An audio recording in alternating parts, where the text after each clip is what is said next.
ஸ்ரீமத் வீராட் வீர பிரம்மனே நமக.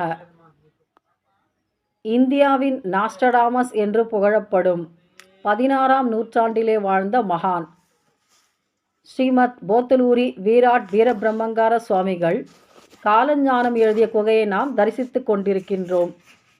இந்த குகை அமைந்திருக்கின்ற இடம் ஆந்திர பிரதேச மாநிலத்திலே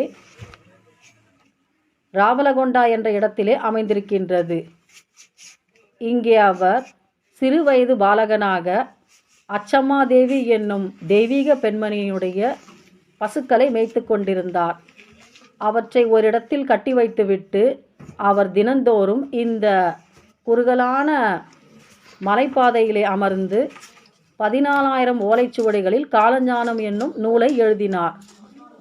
இவற்றில் வருங்காலத்தில் நிகழ இருக்கின்ற பல அற்புதமான நிகழ்வுகளை பற்றிய தொகுப்பு. இதிலே புவியியல் சார்பான நிகழ்வுகள், அரசியல், மக்களுக்கு நேரிட இருக்கின்ற இடர்பாடுகள், இதை பற்றி அவர் எழுதியிருக்கின்றார். மகா ஞானி, தபஸ் யோகி. இன்றும் அவர் வாழ்ந்து கொண்டிருப்பதாக நம்பப்படுகிறது பக்தர்களாலும்.